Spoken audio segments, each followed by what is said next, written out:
Okay, got top of the hour. Hope everybody had a quick break, good break. All right, and I think I saw Marla join us. Marla, you on? Yes, good morning or Good good morning. afternoon. We're Did right you there. want me to bring up your slides, or did you want to Yeah. control them? What about if you bring your slides so I don't have to worry about that? Gotcha. Can you see them? Yes, I do.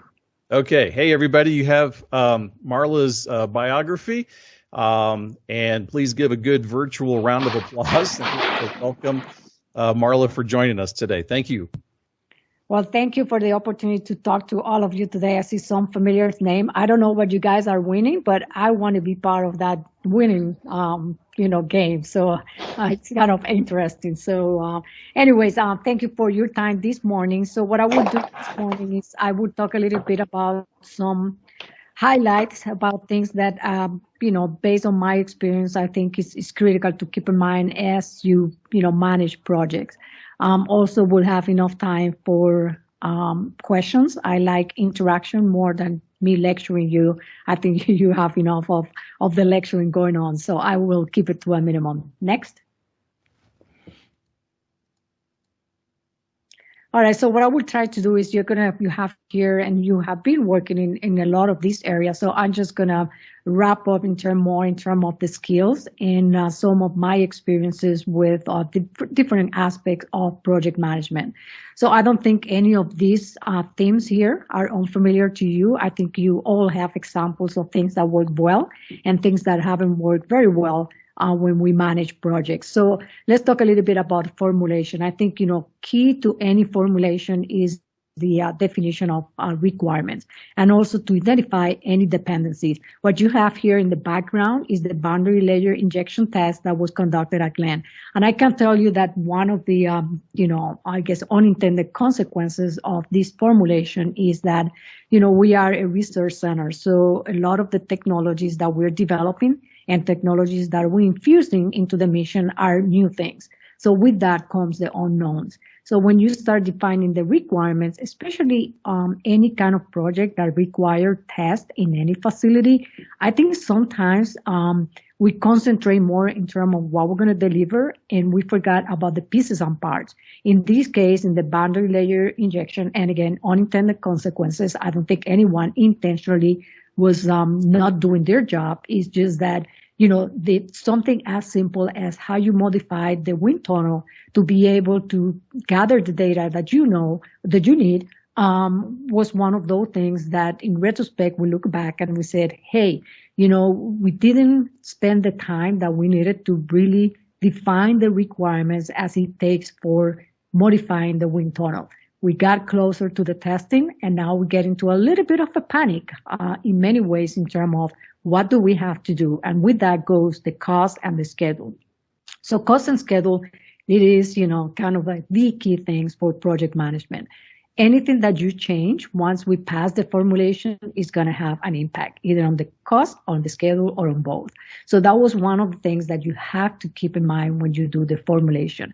Kind of predict what exactly you're going to need. And then especially if you're dealing with new technologies on unknowns, what really will take to get those requirements on the table and do the evaluation of what is going to be the impact to cost and schedule.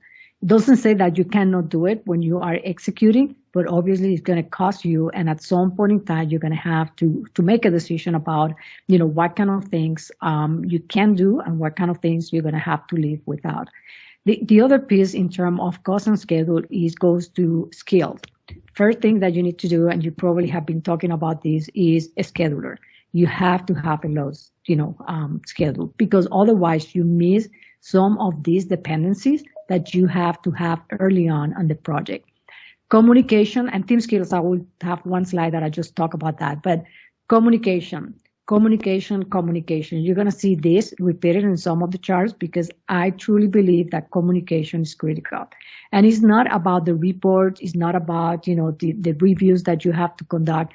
It's about the communication within the team, the communication with the stakeholders, the communication with, the program offices, the communication with, the organizations that are performing. It could be engineering, it could be, facilities. whatever is, it could be international communication, communication, communication. I cannot tell you how many times we think we're communicating and we find out that we're missing that communication. Because again, when you are executing, there's a lot of priorities that you have to, especially if you're the project manager, that you have to play against. What is the next thing that you're going to do? And the first thing to go is the communication, because we start assuming things based on our experience, based on, how comfortable we are with the team, and we start, missing on those key communication aspects. And then risk management. And it's not risk management in terms of just, put in the matrix, go through the process, identify those. Risk management in terms of the mitigation and what is going to cost in terms of the mitigation. Cost in terms of, the funds that is required, but also the cost related to the schedule. Obviously, you identify those risks and you try to mitigate those. But there's some mitigations that probably are going to have also some risk within. You got to do a thorough work in terms of what are those risks and have someone that has the responsibility. Depending on the size of the project, that's one thing that sometimes we ask one team member to cover multiple things. That can be done, but you have to be very careful that the complexity of the project don't start eating on the ability of the individual to really manage both things in a complete way, and also to adapt as we go. Okay, next one. So let's talk about accountability. And accountability, sometimes we place that accountability to the highest level, but the accountability also have to start at the lowest level. Who is responsible for what, and making sure that you have often communication with your communication. A matter of expectations, so everybody knows what they're responsible for, but also how the work that they're conducting will impact someone else. I think those conversations early on are very, very important. Adaptability. One of the things in any project, and you can see that in project after project, the changes, they are always coming, because a lot of times, if we will know everything that needs to be done and there was no risk, we probably will not be in existence, because everything will have been known already. But the reality is that you're going to be leading with changes all the time. The tendency is that, especially if you are in a high technical organization, we are high achievers. So we try to go for the 100%. And we have to get comfortable with sometimes 80% is good enough, as long as there's no risk, as long that you're not putting someone at risk. But, in terms of the changes, how many times you have heard the term of requirements creep?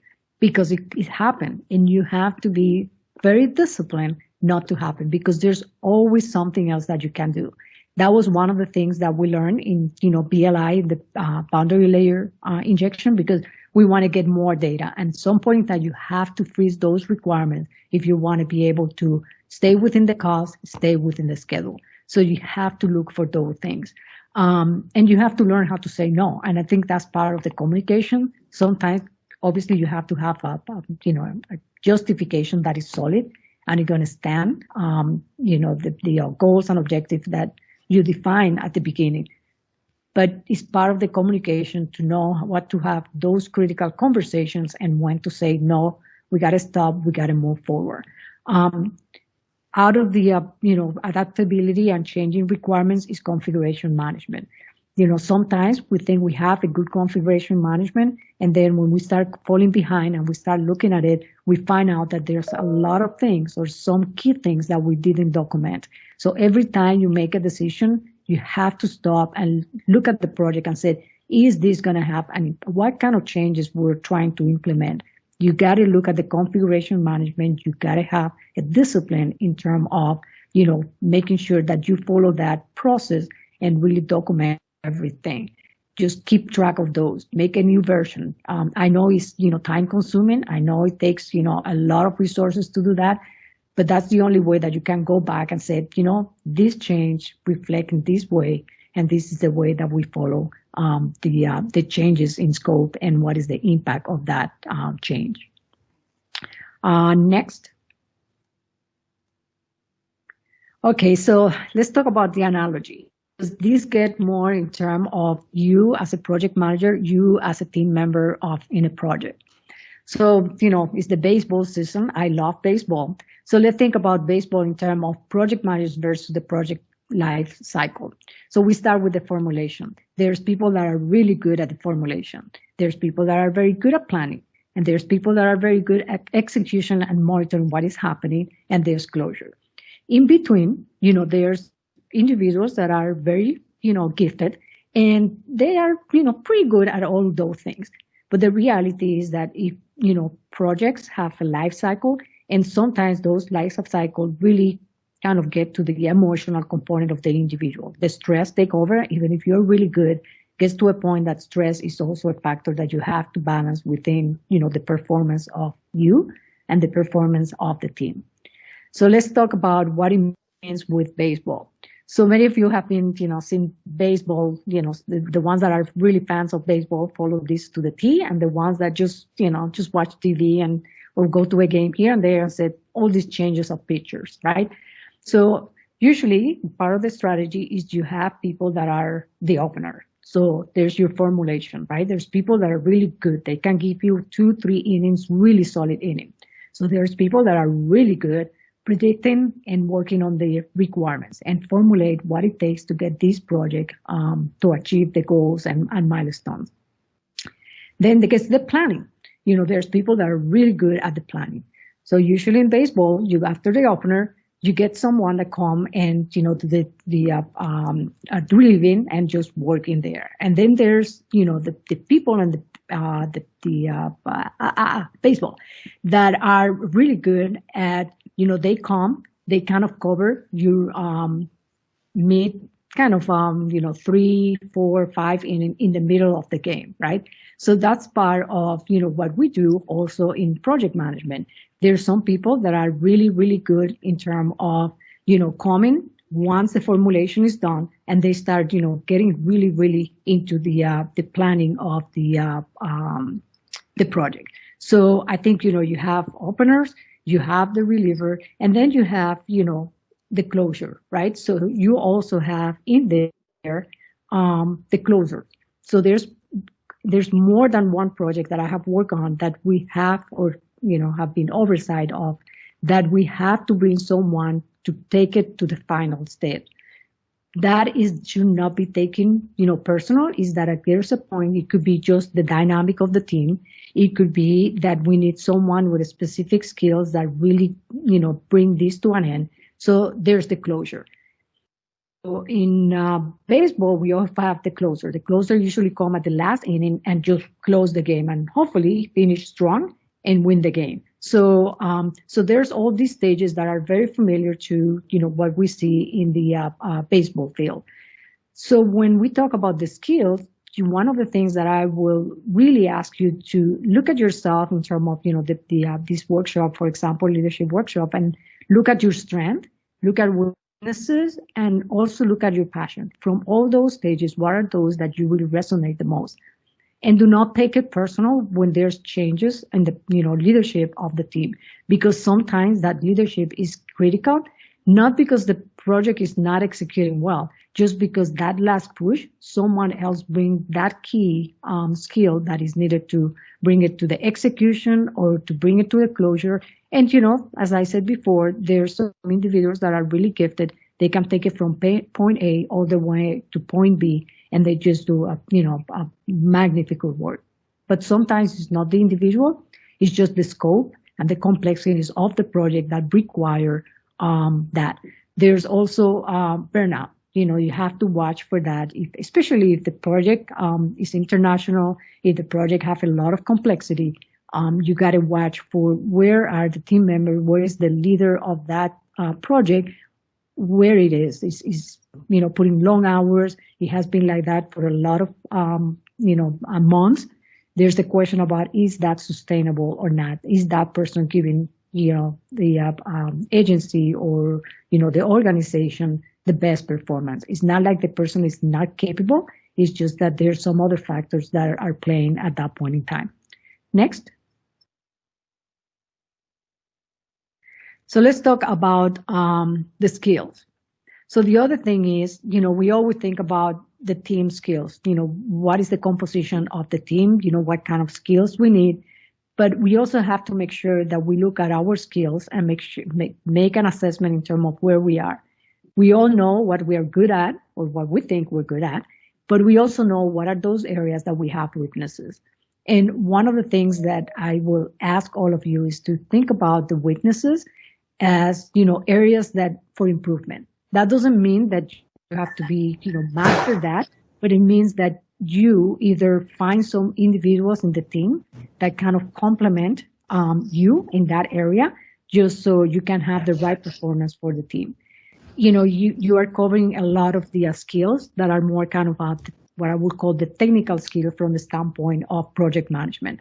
So instead of talking about those, I'm going to concentrate about the soft skills, because it was not until late in my career that I really realized that, the technical skills are going to carry you so far, but get to a point that all these other things, those soft skills, are really what it makes the difference for you to be successful. You do have to have the technical background. You have to have, and technical background is not just, technical like engineering. Technical background, I've seen legal, procurement, administrative, whatever is your field. It is not technical in terms of engineers. You have to have, and you have to work in these soft skills. I usually, know that I'm an introvert. Many people think, well, are you really an introvert? Yeah, I am an introvert. And, one of the things that I have to work very hard is in this, ability to talk to people and be engaged and be out there present. I'll be the first one to talk. I'm usually not the first one to talk, but I got to get my comfort level.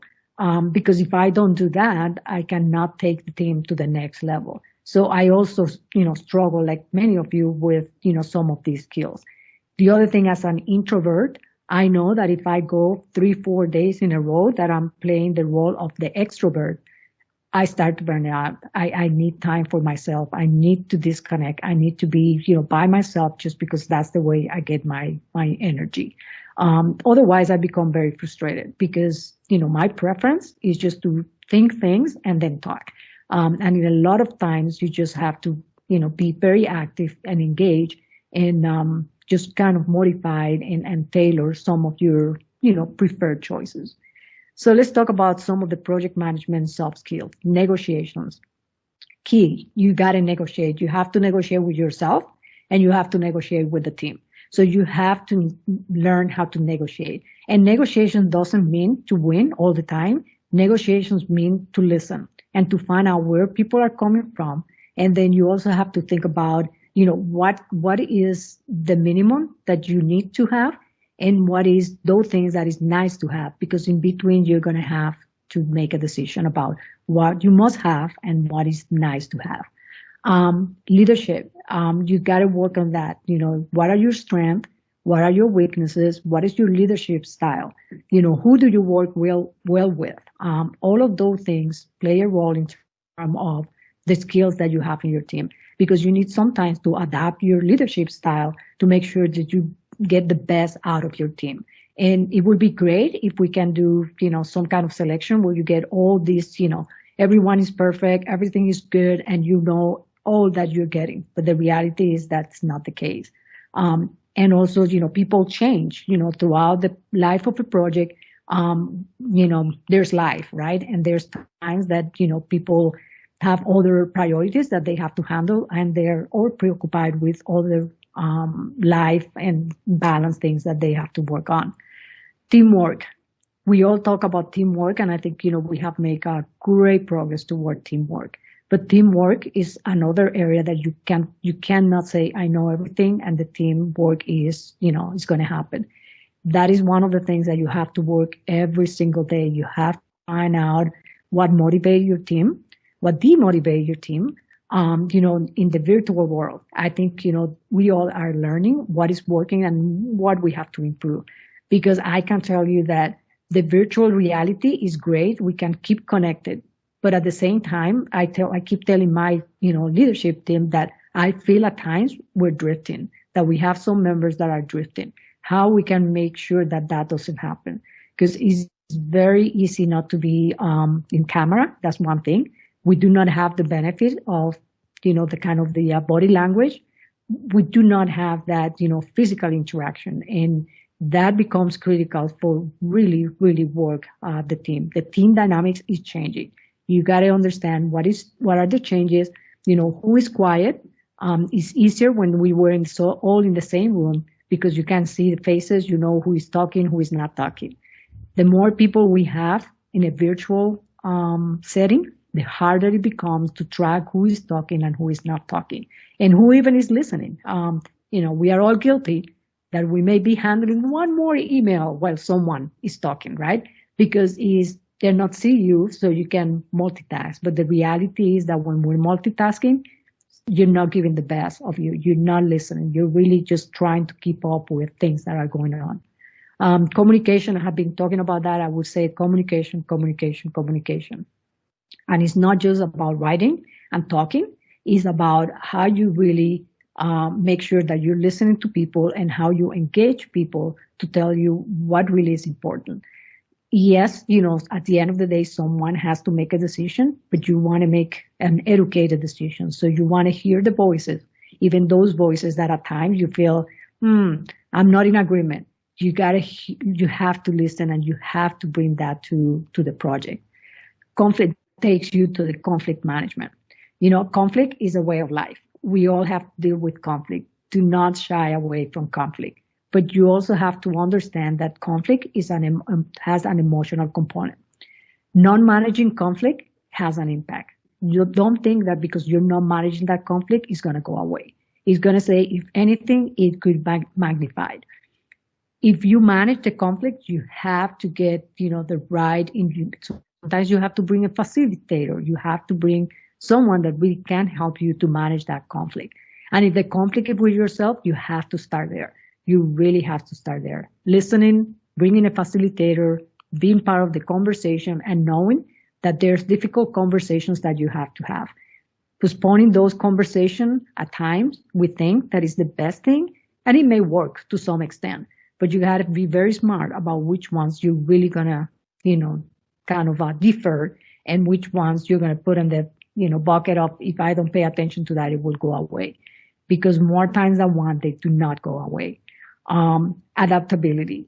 You have to be adaptable. I think we all have learned through this pandemic about adaptability, and it's not going to go away. But adaptability also brings a responsibility, because you got to understand that when you adapt, something is going to change. And is that change going to bring more change? Probably yes, because that's the way of life. But you got to also make sure that you understand what is that adaptability going to do to your cost, your schedule, your team, yourself. So it's a cycle. You have all of these things have an action and a reaction. That law of action and reaction is going to be with you. Next. So let's talk about lessons learned. So one of the things that we also have to learn is to start understanding the informal authority. There's formal authority and there's informal authority. So in your team, let's assume you're the project manager, you have formal authority with your team. But you also have to learn about who has informal authority within your team. So there may be the person that is, very savvy on terms of the technical, the legal, or any other area. That person is going to have informal authority. So you also want to understand how that informal authority plays in the team dynamic, because that's, very important, and it's really critical to how you manage the team. You also want to know your formal authority. What are the boundaries of that formal authority? Because we all have bosses, right? So we have to understand where is that boundary and how you use that formal authority when you have, the conversation with the program, or the program with, the whoever is that, that formal authority. You have to understand those relationships. You have to manage stress and conflict. I mean, I cannot say enough how many times we kind of put those aside because we feel, well, we cannot deal with that now. I have a way to get around or work around those things. You have to identify those, and you do have to manage those times. Realities with optimism. So it's not like you have to be everything is perfect, everything is going to work out at the end of the day. But you have to be optimistic, because if you are not optimistic you're going to have a negative impact on your team. But you have to bring the realities. You cannot assume everything is good and everything is going to be solved at the end. Yeah, to some extent. But that reality is with optimism, you got to be keeping that in mind as you manage your project. Leading by example. Don't ask people to do things that you're not willing to do. I have to say that. If you are expecting, your team to behave one way, like, be present at the meetings, you have to be present at the meeting. If you don't want people to be, responding an email at the same time someone is talking, you have to make sure that you also do that. And there's times that you have to say, hey, I have, expecting a call or I'm expecting an email. So if you see me that I'm distracted for a few minutes, please, give me a break here. Excuse me, I do have to take care of that. But you have to create an environment that everybody's treated equally, and that if you expect something from someone else, you also have to be able to do that for the team. Mistakes and weaknesses. We all make mistakes. We all have weaknesses. There's no one that is perfect. So keep your ego on check. Please do that. If you are, we all make statements and then we have to stand correct at times. Admit that, move on. That is, you're going to create an environment that is a learning environment. Be sure that you are willing to do that as well. And know your weaknesses. As I said before, know who is good at what. Bring those people along. You will be a better person. You will be a better project manager. You will be a better team member if you do those things. And at the end of the day, it will be for the benefit of the mission. Commitment, I think that's one thing that I think we all have a lot. I think everybody comes to the table with a commitment. That's one of the great things to be part of the NASA family. That commitment is just natural. Be committed, make sure that you understand what is the commitment that everybody's making and what is the commitment that you are making to the team. I talk about communication. You're going to see that in every single slide. Communication.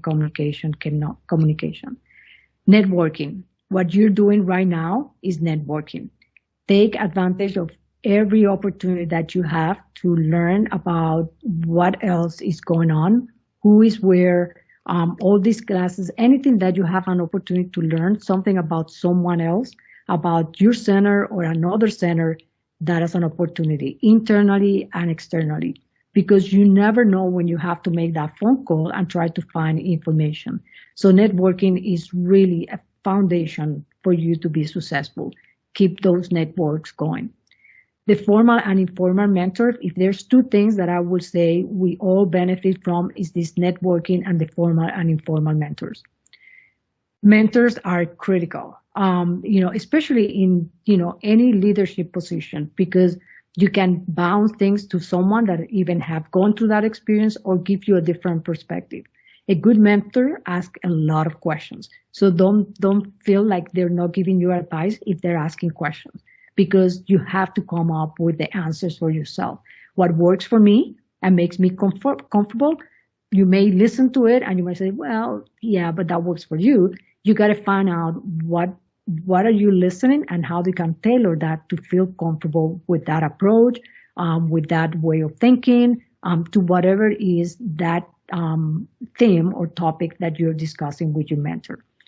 There's formals and there's informals. Sometimes just a good conversation with someone for a couple of hours is good. That is called the informal mentor.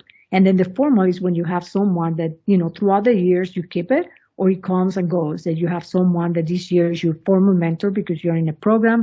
But then, a couple of years from now, you get into another situation where you get another formal mentor. So formal and informal mentors are key to your success. I talk about know the agency. I learn about other centers' roles and capabilities, especially in project management.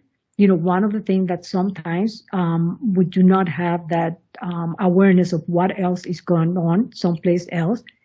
We have an opportunity now with the center roles to really have at least an awareness of what are the capabilities at each one of the centers.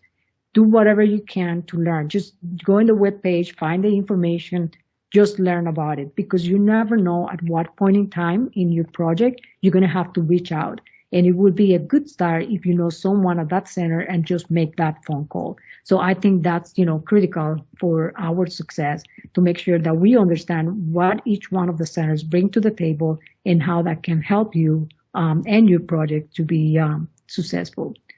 And then leading and managing uncertainties. I think this is another lessons learned from this pandemic. There's so many unknowns. There's so many uncertainties. And if you look at a project life cycle, it's full of uncertainties. Yeah, you plan. Yes, you are executing, but there's always the unknowns of the unknowns, which usually is what it gets us.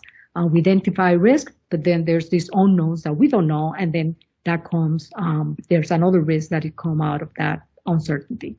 Next. So we are Glenn. I know we have a couple of individuals that are from Glenn in the class or the workshop. We have what we call Rocket University. And this came out of this idea that, we want people to have hands-on in projects, but we do not want them to put them in a project right away, right, without understanding what are the life cycle, what are those key reviews, what are these key aspects of project management. So we came out with what we call the Rocket University. And we were also working with Kennedy that have something similar to this project. And what we found out is that this is a great way to learn the whole project life, make a contribution to the mission without being on, the critical path of any agency milestone. Yes, the milestones are critical. Usually we select projects that really have a milestone, that have a window that you have to stick to it. But it provides the individual with some level of stress, the opportunity to go through a whole project life cycle, which, many times we cannot get there because some projects come and, we have to stop. Or we have to modify it or tailor so much that it changes throughout the life cycle. But it gives hands-on experience in terms of system engineering process, for example. Gain experience in how to manage the milestone reviews and all the associated processes on developing a product. It provides this unique, safe, and low-risk learning environment that is so critical because you go through the whole process of leadership, dealing with team members, solving a problem, but then being, also accountable to cost and schedule. So this is something that we have been very successful. I have been sponsoring this when I was the deputy director. Now, we're passing that to the deputy center director, but I think it's very rewarding and it's something that really provides for knowledge in a very safe environment. Next. And this is my last slide. So how you can build confident assertiveness and developing key project management and leadership skills. So, you're going right now to this leadership workshop. That's one way, the formal process of how you can gain knowledge. One thing that I will also ask you is don't stop. Don't feel at any point in time that there's nothing more to learn. I think sometimes we get really comfortable where we are, and we just don't invest in terms of developing ourselves. So please, keep the learning because every day is an opportunity for you to learn something new and bring it back to your teams. There's a multidisciplinary emphasis. Every project is more than just one discipline. So take time, as I said, to learn about what others are working on. Don't just think about, what is this mission directory that you're supporting. Just, find out more about what else is going on in the agency. Sometimes it's hard, but if you have the opportunity to volunteer, to work or participate in any kind of reviews, please be part of that. Mishap investigations, obviously, we don't want to have a lot of that, but I can tell you that that was probably one of my biggest learning was being part of a mishap investigation. First as a team member and later on as a chair of a mishap investigation. Obviously, it's not, when we have one of those, it's because something really didn't go well. But the training and the knowledge that you get on those panels is really something that you can, carry with you because the next time that you're leading a project, you're going to think about some of those things. And there's certain times that that knowledge is going to make you and the agency more successful. So be part of some of these investigations that are, we don't want to have it, but they're going to continue coming. And or the training, there's the training you can do through Saturn. Just make sure you're part of that. Independent reviews and assessment, as I said, that's another opportunity for you to learn more about others, but also think different. Change your thinking model. All of these things really, really ask you to think in a different way, and you will learn, and that learning will stay with you, and you will put it to good practice at some point in time.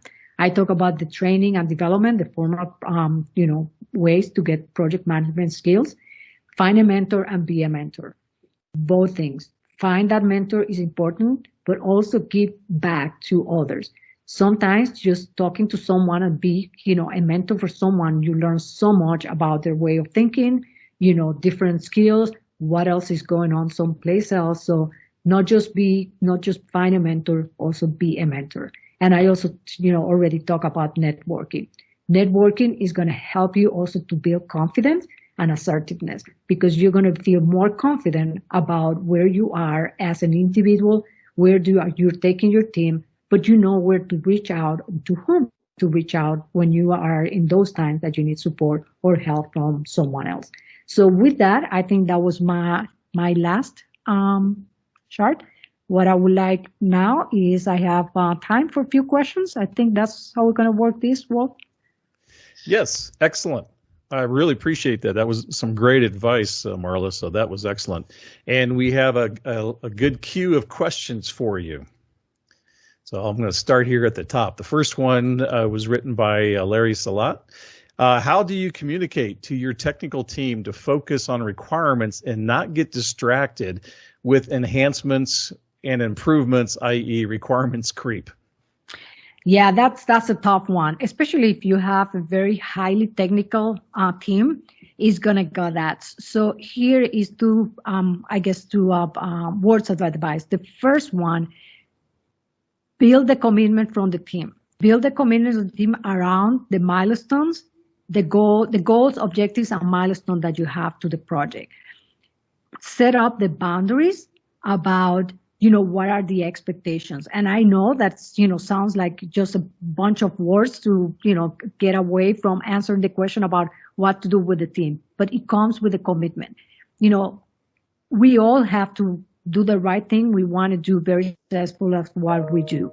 Build on that with the idea that if we are not successful, if we try to keep going and going and going, we're not going to deliver. So always look at what is those two things that you can do right away, and then build on that for the next thing. Instead of trying to keep people in the idea that it got to be perfect at the end and you can do all these things. Well, the reality is that we have boundaries. Just set those limitations. Be very clear. Articulate that expectation very clear to the team. Clear articulation of the expectations. Your expectations as a leader, your expectation as a team member has to be a conversation early on. Excellent. Good advice. Our next question comes from Karina Coca, and the question is, I can imagine you deal with change on a daily basis. How do you manage change, and is it possible to prepare for change? If so, how do you do that? So, no, and no. I think that's the answer to all of those questions. Change is here and is with us to stay. And I can tell you, in a very,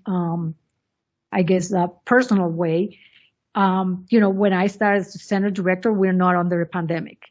And the number of activities that I was supporting and the activities that I had were very different to the ones that I'm handling now. Because now I have the ones before and the ones from now. And things are changing. I like to do a lot of planning and kind of having organization. I have to let go of some of that, because the reality is that I cannot plan everything and everything is changed. Even if I do the best planning with my team right now, something else will happen today, and that plan will have to start again, kind of taking a different shape and form. So one of the things that I do is I spend time with myself. Yeah, that sounds crazy, but I spend time with myself. Maybe not as much time as I would like to, But every morning I get up and, my first 2 hours in the morning are mine. I go and exercise or I go and do something, reading, whatever it is that are going to take me to the rest of the day. Find out what works for you. You deserve and you need to make time for yourself. Because if you don't make that time and you can build on that stress, at some point in time, it's going to catch with you. So make that commitment to yourself, have that discipline that you're going to have 1 hour a day, whatever works for you, at whatever, maybe in the morning, maybe midday, maybe in the afternoon. My commitment to myself is that there's 2 hours in the morning that are mine to exercise. Because I tell my team member, if I don't have those 2 hours, you don't want to be around me. You just don't want to be around me because the change is all the time with us and we are reacting more than, and that we want to realize. We are reacting. And we got to find a balance. You have to find that balance for yourself.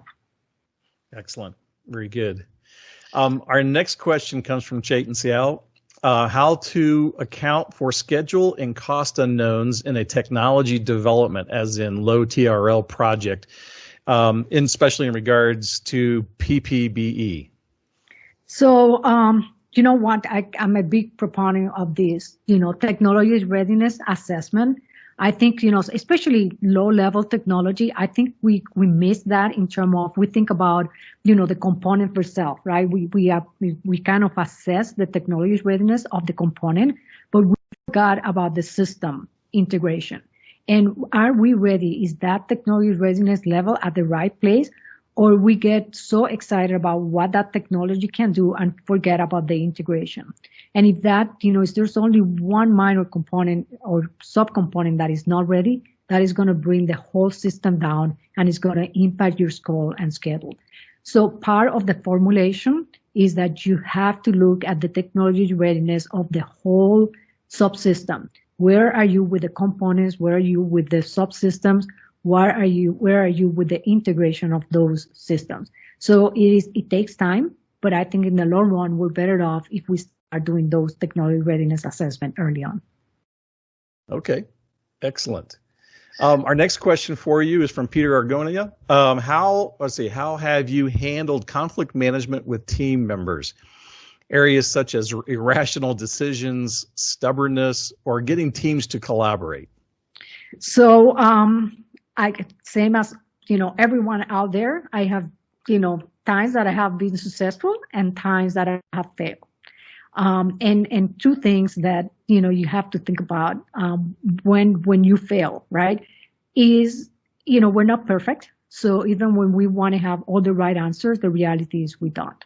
So we have to admit that at times, for whatever reason, either we're not in a good place or the team dynamic is such that you cannot perform at the levels that you want to perform. So that's a hard one because, again, we're going to fail and then we're going to be successful. The thing that you have to look at is your team members are at different places. Everybody's at a different place. We assume that we know what's going on with each one of our team members, but that is not reality. And you have to be kind to each other. We have to listen, and it's easier said than done. I'm the first one that at times when I get into, very stressful situation, I get really bossy. I mean, I know what to do. We're going to do it. And at times I have to cut myself in terms of that's not right. Even when you want to do it that way, it doesn't work. So I think we all have to recognize our deficiencies, our weaknesses, and more than anything that we're human beings and we deserve to be kind to each other, but we also need to be kind with ourselves. Nice. Very good. So our next question comes from Tawana Allowinghouse. What has been the most effective way that you've built trust with a new team? First, the dialogue one-on-one. Make yourself available to sit down with people and just not talk about the project. Try to talk about what is important to them.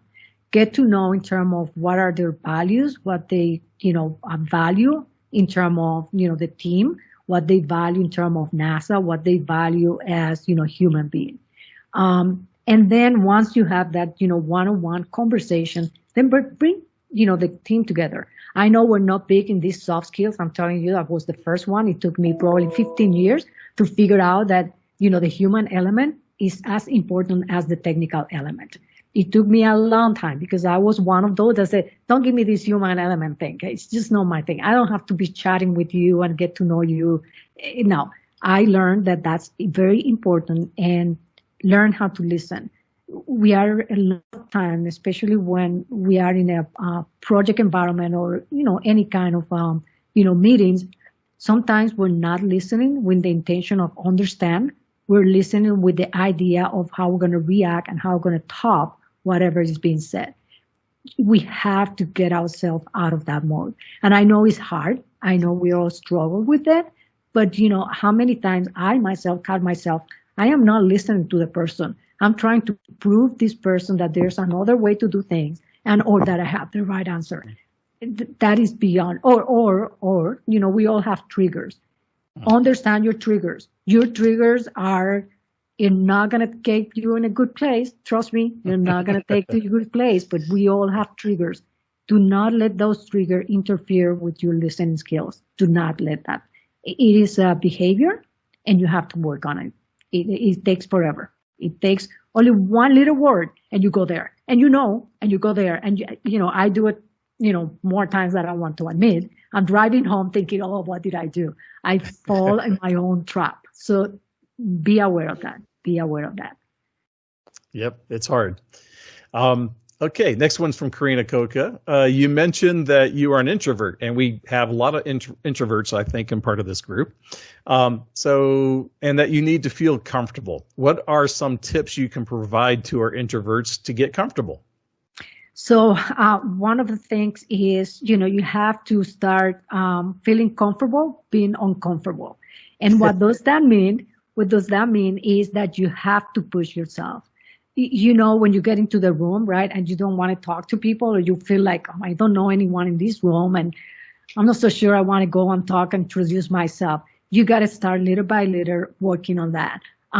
When everybody's, kind of getting into the discussion, right, and you have a great idea, but you want to perfect that idea before you put it on the table, take a little risk. And again, don't do it right away, right? Just take a little baby steps in terms of what you feel a little bit uncomfortable, but comfortable enough that you can move in that direction. And the other thing is just ask feedback there's always someone in that team or that meeting or whatever you are that you feel have had a relationship in terms of projects that you have worked before, or that person because they have been taking a class with you and somehow you got some affinity and you work some ideas together. Just ask that person, hey, can you give me some feedback, or even, push me. If the person is an extrovert, that's the right partner. Because you can say to that person, hey, if you see that I'm quiet and you see me thinking too hard, just say, oh, hey, I saw Marla is in that corner. Hey, Marla, you have any ideas? Just put me on the spot. It's okay to put me on the spot because you have to practice. It takes practice to, get out of that very comfortable area that you are sitting at. So you have to experiment with different things, but find, from your team members, from, people that you work with, how they can help you get a little bit more into the extrovert. But find out where are the limits and where you feel comfortable. I to this day, I still go to some meetings and I'm not going to be the first one speaking. I still can get myself in there. But what I've learned too is that I do have to do it, and I just have to find ways to find myself comfortable in these uncomfortable situations. Yep. Very good. Let's see. We have time for one more question from Kristen Brown. So from research and development, and this is kind of a follow-on to, I think, your earlier question. For research and development, how do you balance that optimization, which results in scope increase and changes in requirements with getting something delivered? Yeah, so every project is different, so I cannot give you an absolute, but I will say this. The reason why we do our missions and the reason why we have technical leadership is because advanced technology is being infused on the mission. Otherwise, it will be the same thing we were doing back in the 1960s, right? So I think, that's part of what we are.